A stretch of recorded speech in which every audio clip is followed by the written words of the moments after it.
Elaine, el movimiento de Me Too, ¿tú recuerdas lo que fue? Porque como que se ha calmado un poquito, pero tuvo su boom en el 2019. No, eso sigue en pie, full. Lo que pasa es que ya tú no vas a ver tanto lo que pasó de las mujeres vestidas de negro, de Hollywood, pero sí, o sea, es como el movimiento de un violador en tu camino, o sea, eso es como constante. Sí, es un antes y un después en el movimiento feminista. El movimiento Me Too empezó mucho en Twitter, que eran las mujeres hablando de sus experiencias que habían tenido con un violador, con una persona que abusó, tal vez no de forma como lo vemos siempre, de que lo violaron, que fue en un callejón y que no, de otras situaciones que son súper incómodas, que son abuso sexual, pero que uno no la siente, que pasa mucho cuando tú le preguntas a alguien, ¿a ti te han tratado mal? Y tú dices, bueno, yo creo que no. O sea, a mí me echan mi bocha a veces, que si yo qué. Él me cupió, pero... Pero exacto, pero él no me da golpe. Exacto. Entonces, ese movimiento como que trajo a colación y a la luz muchos temas y tumbó gente, CEO de empresas, las tumbó por sus comportamientos. Y te pregunto, ¿tú crees que existe o viene o debería de venir un movimiento como ese en República Dominicana? Bueno, aquí de verdad que mira, yo te lo voy a poner muy fácil. El problema aquí no es un problema como, por ejemplo, lo que vimos en el movimiento Me Too, que en Estados Unidos hay un sistema legal donde las mujeres reciben un apoyo psicológico y legal cuando llegan con un tema, por ejemplo, de abuso sexual, que no es lo mismo que violación sexual, que no es lo mismo que acoso. Son 3 renglones diferentes dentro del renglón de violencia sexual. Pasa que la gente lo confunde y entiende que si no hubo penetración, pene, vulva y el tipo tuvo una eyaculación, no pasó nada. No, para nada. Entonces, ahí radica una diferencia en lo que hablamos, lo que trabajamos con educación sexual. Acoso es todas las insinuaciones que te puedan hacer para tener relaciones sexuales contigo sin consentimiento. Eso viene desde un piropo, desde un mensaje de texto, desde una foto con el pene, desde un filtreo en la oficina. Todo lo que sean insinuaciones entra dentro de acoso. Ahí no hay violencia. Igualmente el abuso. El abuso es contactos físicos con la intención de tener una relación sexual sin intimidación ni violencia. Ahí no estamos hablando de insinuaciones, ahí hay contactos. Ahí puede ser una masturbación, por ejemplo, en un autobús, como la vimos en Sex Education. Exacto, sí. Puede ser una persona que te tope los senos. Cualquier contacto donde tú te hayas sentido que no esté consentido. Por eso el consentimiento sexual es importante. Y la violación sexual son contactos sexuales con violencia e intimidación. Ya ahí tenemos un ingrediente adicional. Y puede no haber penetración. Fíjate, o sea, hay actividades penetrativas y actividades no penetrativas. En este país, lamentablemente, legalmente no hay la suficiente capacidad para manejar esos temas. Porque una víctima de violencia, que hay violencia e intimidación, pasa trabajo. Una que ahora mismo está pasando por violencia, pasa trabajo. Imagínate claro. Una que sea acoso. O sea, el sistema legal es muy importante para que el movimiento Me Too tenga una repercusión como la que tuvo en Estados Unidos. Entonces, por ejemplo, yo antes de ayer, publiqué un video explicando los 3 grados de violación sexual. Tú no te imaginas la cantidad de mujeres que me han escrito, el doctor, el profesor de deporte me agarró un seno, y comenzaron a salir que yo dije, señores, pero esto es una caja de Pandora que hay aquí. Te estoy hablando de ginecólogos muy reputados, te estoy hablando de masajistas, de mucha gente que tiene una cantidad de abusos en la historia, pero ¿y cómo yo reporto eso aquí?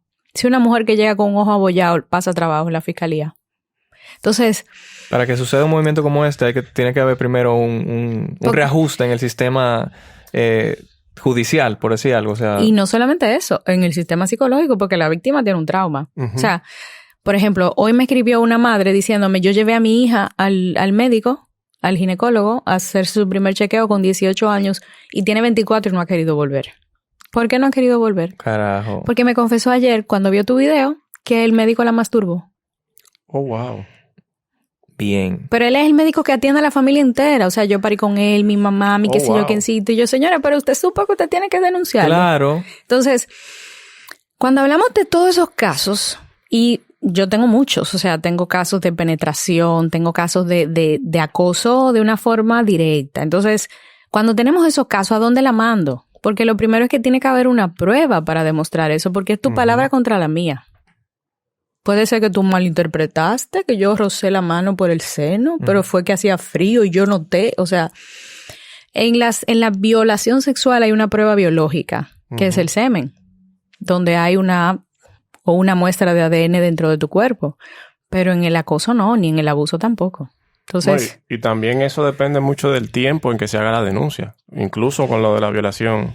ese es otro tema. Hay que hacerlo de una vez. El problema es que generalmente la víctima se queda frisada. Porque se le ha enseñado a que se tiene que sentir culpable y que fue en parte su culpa. O sea, y vaina que es, ¿cómo es? Institucionalizada. Que desde que tú naces, te mandan a poner ropa. Cámbiate eso, que tú no puedes salir a la calle así. Porque es tu culpa, porque va a ser tu culpa si pasa algo. Y no solamente eso. Por ejemplo, cuando a ti te atracan, el tipo viene con la pistola y te dice, dame la cartera. Tú te quedas frisado, ¿verdad? Porque te asustaste.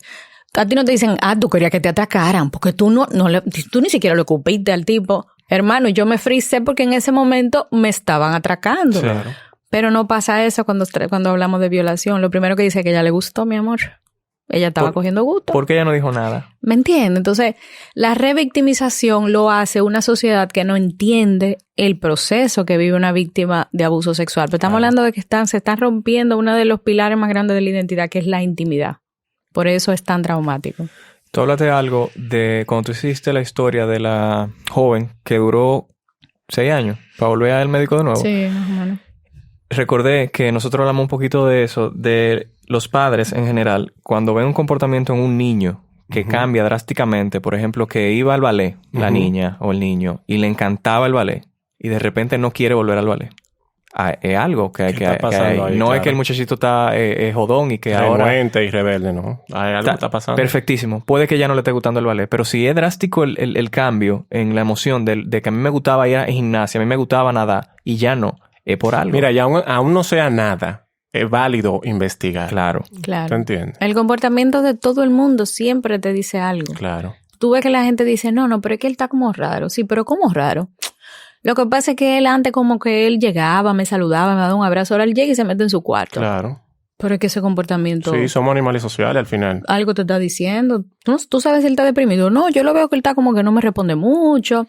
Lo estoy notando como que se está acostando más temprano. Te está diciendo algo. Entonces necesitamos identificar, porque en el caso de los hombres, que es uno de los temas que más me gusta, la depresión generalmente lo que hacen es que se encierran o reaccionan con ira. O sea, esas son las dos respuestas que tienen. Generalmente. Cuando vemos un hombre que se encierra o se pone agresivo, o se pone mute o se pone agresivo, esos son dos comportamientos que necesitamos estudiar. Claro, porque es el lenguaje que ellos saben hablar en ese momento. O la adicción es un recurso. Necesito doparme para poder manejar un mundo emocional. Que por eso que somos una cultura bien alcohólica también en este país. Porque eso es lo que nos enseñan. Como que bébete el dolor. Lo que el romo no cura hay que operarlo. Exactamente. Exacto.